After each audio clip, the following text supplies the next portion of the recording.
Welcome to Recurring Insight. It's the beginning of your upkeep, so it's time for another episode. I'm your host, Michael, and let's dive in. This week, we're looking at 3 Hermit Druid decks. Before we get too involved, I want to give everybody fair warning that this is going to be a longer video.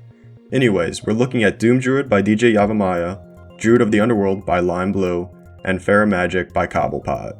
Doom Druid is an extremely proactive Sidisi Brood Tyrant list that protects its aggressive game plan with redundancy. I think some context is needed for the Vial list. Lime Blue was one of the pioneers of Sidisi back when it was a turbo mill list based on old Gerard decks. He worked on integrating Hermit Druid into the deck back when Necrotic Ooze was the win condition, up to when Thoracle made it obsolete. After working on slimming the list, he wanted to see how adding red and increasing the card quality would work. Druid of the Underworld is the result, although it's still a prototype that's in the testing phase, so the list may have changed. It's an adaptive Thrasios and Vial Smasher list that serves as an interesting foil to the typically controlling pair. Faerie Magic is a stacks deck helmed by Kenrith that takes advantage of its color identity and attacks the typical lines of play seen in the meta. Now that you've got some background, let's look at the combos each of these decks runs. Sidisi and Vial Thras both run the Forbidden Tutor combo with Thoracle and Labman as their finishers. Like I said in the empty library combo video, which you can check out in the top right, Labman is edging out Lab Jace. However, it's worth noting that these decks run Labman instead of Praetor's Grasp, which is a popular substitute. The reason for this is both Sidisi and Vial Thras run other lines with reanimation, so even though Grasp has more utility, running Labman makes those lines more resilient. Jace has the same issue as Grasp, and it isn't normally seen outside of decks that exclusively use the Forbidden Tutor combo. Kenrith doesn't run Consultation or Tainted Pact because Rule of Law effects are one of its most powerful tools. It doesn't run Labman as a backup for Thoracle, as it can rely on its other combos. Instead, it and the other 2 decks run Hermit Druid. Hermit Druid serves as a redundant piece for the Forbidden Tutors, but as it mills instead of exiles, Sidisi and Vial Thras can reanimate a win con from your graveyard with Dread Return. In the interest of keeping card quality high, and as Kenrith himself can be used to reanimate creatures, Kenrith excludes the Dread Return lines. Speaking of which, to aid the Dread Return lines, Sidisi and Vial Thras both run Narcomoeba and Fate Stitcher. Even though running green means the decks should be able to hit 3 creatures relatively easily, the 2 creatures can really help with faster hands. Sidisi also runs Doomsday, as it doesn't require any other cards. Sidisi can crack the pile and create a creature when she ETBs or attacks. The ideal pile looks something like Narcomoeba, Thoracle, Dread Return, Postmortem Lunge, and Memory's Journey. Sidisi mills the top 3, and because a creature is put into the yard, Sidisi creates a 2/2 black zombie token. Narcomoeba is also put onto the battlefield. You've now got 3 creatures to flashback Dread Return and reanimate Thoracle with Lunge and Memory's Journey as backups. Lunge gives you a second chance to reanimate Thoracle, while Memory's Journey lets you loot cards. As a final backup, Sidisi also runs the Breakfast combo. However, it doesn't have access to white for Nomads and Core, and thus makes do with Lightning Greaves. As long as you've got another creature, you continuously equip Greaves to Illusionist and the second creature, which gives you unbounded Illusionist triggers. Vial Thras eschews Doomsday and the Breakfast combo because it can't crack the Doomsday pile as easily as Sidisi, and it has access to the Breach combo. You can check out my Breach video using the link that's hopefully showing up in the top right. Vial Thras includes the typical rocks and graveyard fuel. This layers very well with the Hermit Druid combo. Kenrith, as the only stacks deck and the only 5-color deck, runs radically different win cons. One of these is the Dockside and Emiel combo. Again, the combo guide should be linked in the top right. As long as Dockside's ETB creates 4 treasures, you can create Infinite to filter into Kenrith. Dockside also combos with Phantasmal Image and Kenrith, as long as Dockside's ETB generates at least 8 treasures. Image enters as a copy of Dockside, creating another 8 treasures. Target Image with Kenrith's second ability, which causes it to sacrifice itself. You can then use Kenrith to reanimate Image. Emiel also combos with Derevi and Cradle as long as you've got 4 or more creatures. After establishing infinite green mana, you can then use Derevi to establish infinite mana of the other colors you have access to, and once again filter it into Kenrith. Kenrith runs a couple of locks as well, one of which is Dovescape and Elish Norn. Dovescape protects itself and shuts down most other win conditions, while Elish Norn keeps the birds and the rest of the board under control. Possibility Storm is another powerful piece that works best with Drannith Magistrate. which locks only your opponents out of casting any spells. Lavinia, on the other hand, allows your opponents to cast spells from places other than their hands, while the rule of law effects are symmetrical. Since it's symmetrical, you do need to be cautious, but Kenrith grinds extremely well. He can keep your life total up and hand full, and then when your hand is full, you can start discarding and reanimating creatures. Now that we've covered the combos, let's look at the interaction suites, starting with the removal. They all run Gilded Drake and Nature's Claim, which are well-established staples. However, those are the only two that all of the decks have in common. One thing that I think is very interesting are these three cards. These are the staples that make it into almost every deck, but they don't make it into all of these decks. Kenrith eschews Abrupt Decay for removal that isn't bounded by CMC. It's planning on going long, so it wants to be able to disrupt other value engines. Assassin's Trophy might still make it into Vial, but Sidisi is intentionally light on field interaction, because most permanents don't disrupt Druid. Chain of Vapor has a greater impact in the faster decks than in Kenrith, which is why it doesn't make it in. In fact, that's it for Sidisi. It's all Vial and Kenrith from here on out. They both run Fire Covenant and Force of Vigor, which have incredibly high ceilings. However, Kenrith takes this even further. Oko can serve as a pseudo stacks piece, as its repeatable removal that doesn't allow the target to be easily recurred. Skyclave Apparition hits almost any non-land permanent and is seen frequently in stacksy decks. Submerge is an interesting choice. It's more permanent than a bounce spell, but not as permanent as Swords to Plowshares, which means its controller can still use it on their own creature if need be. Let's shift focus from the field to the stack. Feel free to check out the suite guide. Anyways, they all run Mental Misstep and Veil of Summer, which are two extremely powerful pieces of interaction. Mental Misstep hits a lot of interaction in Tutors, while Veil of Summer is one of the strongest protection spells in the format. Next, let's look at the cards Sidisi and Vial have in common. They both run the biggest staples. Kenrith eschews these as it plans to use its stacks pieces to keep people from winning. It's a slower strategy, but it's also more powerful, as one stacks piece can keep multiple people in check over multiple turns. Sidisi's more proactive nature and Vial color identity means that these are the only ones the two decks have in common. Sidisi runs a lot of 1-mana interaction to protect its more aggressive playstyle.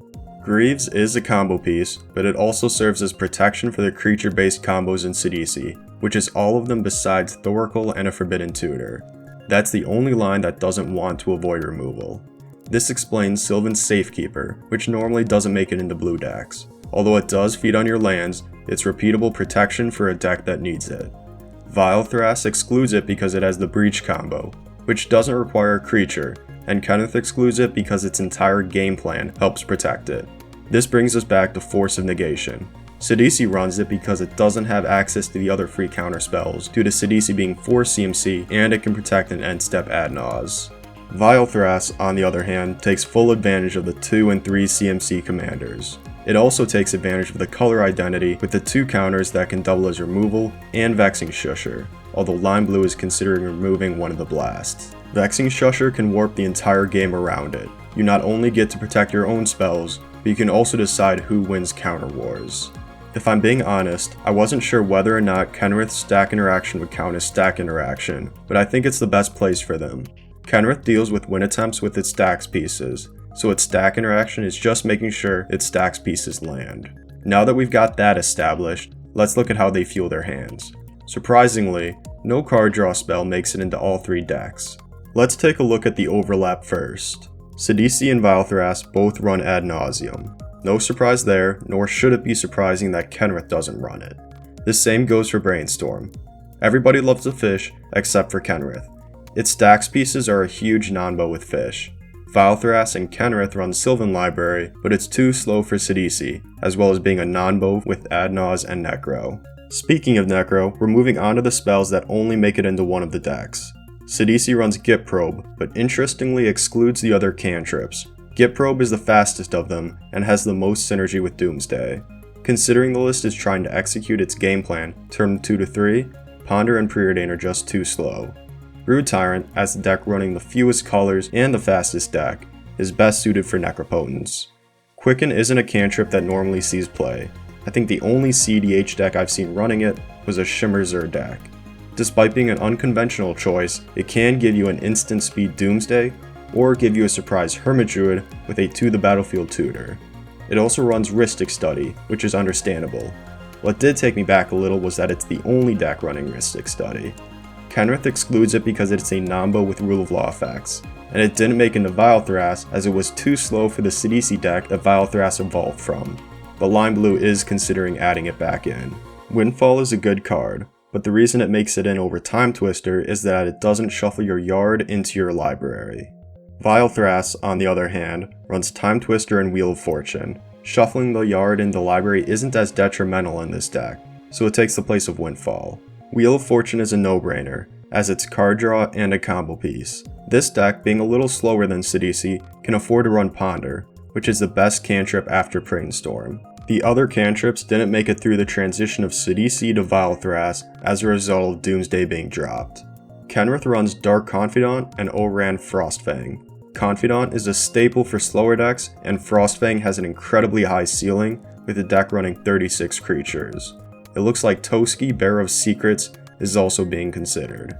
The draw section was definitely lackluster, but the decks make up for it in the Tutor department. The Tutor Sweet Guide is linked in the top right. They all run the biggest tutors in black, along with Diabolic Intent, as they all run a decent amount of creatures. That's expected considering they do all run green.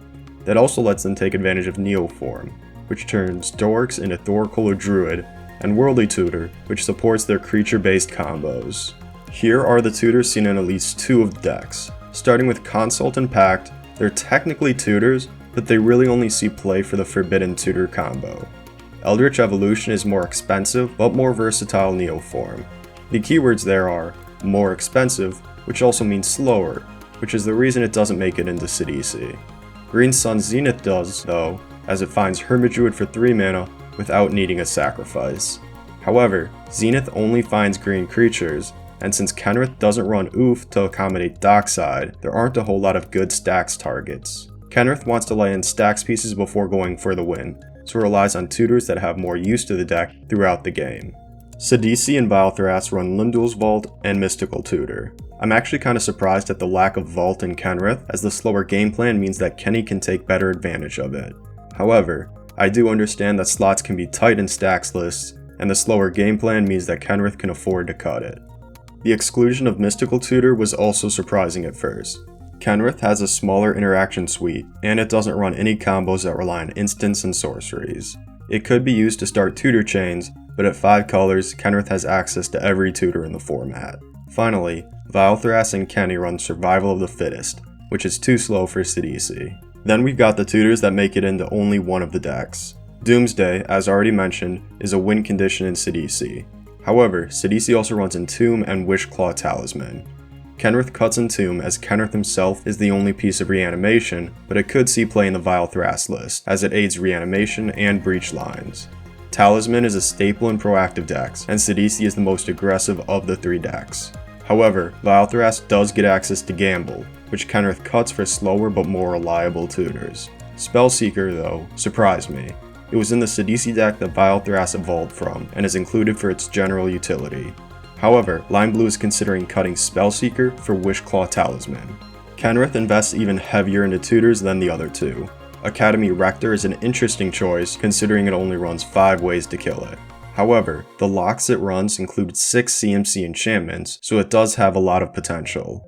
Chord brings out Druid at instant speed, but its cost keeps it from seeing play in the other 2 decks. Enlightened Tutor is only cut from Sidisi and Vial Thras because of the color identity. Fiend Artesian and Finale are in similar situations to Chord, where they're too slow for the other decks. Finale can be used as an outlet for infinite mana, but Kenny already has that covered.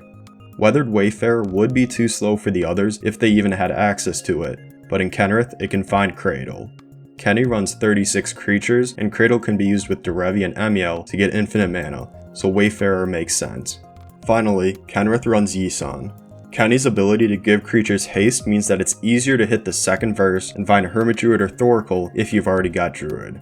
If you chose Weathered Wayfarer as your 1-drop, you've also got a backup line if Druid doesn't work. Get Hermit Druid on verse 2. If it gets removed, no worries. Find Derevi on the 3rd verse, which untaps Yisan when it enters. Then find Emiel. Since Wayfarer can find Gaia's Cradle, you're set to combo as soon as 1 turn after going for the win with Hermit Druid. On to the stacks pieces. This is tilted so heavily in Kenrith's favor, it's actually kinda funny. Sidisi and Vial run Breacher and Agent, that's it. Although Agent makes it into Kenrith, Breacher doesn't because Kenny doesn't run any wheel effects. Next up are the stacks pieces only in Kenrith, and to make things easier, I'm going to divide them up into sections. We've got the lock pieces up first. What's interesting to note is that they are all incredibly powerful pieces on their own. Possibility Storm also works with the Rule of Law effects, but it is a symmetrical lock. That's a nice segue into the next section. Rule of Law effects are an absolute powerhouse in the meta right now, shutting down a lot of the most powerful combos and ensuring the game goes long like the deck wants it to. Then we've got 3 that don't actually fit in anywhere. Instead, they form a weird, quirky friend group of stacks pieces. Except Chalice of the Void and Sanctum Prelate are brothers or cousins or something. With the low to the ground nature of cEDH, both of them can render a huge amount of cards useless. Even Mind Sensor attacks Tutors, which are everywhere in the format. The recursion is almost wholly composed of combo pieces. All of them run Noxious Revival, Phyrexian Mana was a mistake. Sidisi and Vial run significantly more recursion than Kenny, as Kenrith isn't on the Dread Return lines, and he himself is recursion. Lunge and Shallow Grave aren't the cheapest reanimation, as Reanimate and Unearth exist, but they do give Druid haste. Apprentice Necromancer gives Druid haste as well, but it only makes it into Sidisi because Vial has access to Breach. Kenrith runs Finale, which is more used as a tutor than anything else, but it can also reanimate in a pinch. The penultimate section. The differences here are almost all going to be due to color identity or Kenrith being a stacks deck. But let's start with the similarities. You've got the classic dorks, and the best rocks. Also, Carpet of Flowers. Before looking at the rest of the ramp, I want to show the combo pieces that can serve as ramp. These technically make it in, but for the most part, they aren't great outside of the combo. I also want to note that although Dockside makes it into Vial it's only a combo piece in Kenrith. Now that those are out of the mix, let's take a deeper look at the ramp pieces in each deck. Sidisi is up first. The more aggressive game plan requires more fast mana, including rituals. It also invests more heavily into dorks and rocks. Vial runs Fyndhorn Elves, but ends it there. It's not as proactive as Sidisi, nor does it have as high of a curve as Kenrith. Kenrith has white, which means it gets access to lots of fun toys. By lots, I mean 2. It gets 2 new toys. It also includes the dorks that are too slow for the other decks. While too slow isn't exactly accurate for Arbor Elf, the reason it's excluded from Sidisi is because there aren't enough forests for it to be consistently useful. Vial though, runs more forests, and Lime Blue is considering adding it in. Incubation Druid isn't seen often, but it has synergy with Kenrith. For 1 and a green, Kenrith can put a +1/+1 counter on it, and it can tap for 3 mana. Finally, we've got the miscellaneous cards that don't fit into the other categories. Memory's Journey makes it into Sidisi as a failsafe for Doomsday and Hermit Druid, and Vial runs it for the same reason, minus the Doomsday. They all run Phantasmal Image, which can copy a Dockside or a Value Engine. It's also a combo piece in Kenrith. Witherbloom Apprentice is a cool piece of tech. Vial doesn't run Chain of Smog as it's a very fragile combo, but the deck is running 39 instants and sorceries, so it can do a decent amount of ping damage. Additionally, it can be used as a finisher for the Breach combo in case you're facing something that uses cards that shuffle their yard into their library, like Gitrog. Let's look at a general overview of the decks before calling it quits. The interaction clearly shows the speeds of the deck, with Sidisi investing more heavily into stack interaction than removal, Kenrith running more removal than stack interaction, and Vial settled between them. The speed is also apparent in the draw and the tutors, but I do want to point out the sheer number of tutors. It's significantly more than most decks. The stacks doesn't really need an explanation, and the recursion suites line up with their combo lines. What is curious is the amount of ramp in Kenrith, and I believe the general is the reason for that. He is an incredibly versatile mana outlet, so the deck can afford to invest more heavily into ramp. And that's about it. I want to give a huge shout out to DJYavimaya, Lime Blue, and Cobblepott for the lists and their help. Credit goes to Scryfall for the images. I also want to thank everybody for watching. We broke 800 subscribers pretty recently, which is amazing. If you enjoyed the video, please like and subscribe. I'm your host Michael, and I'll see you at the beginning of your next upkeep for another episode of Recurring Insight.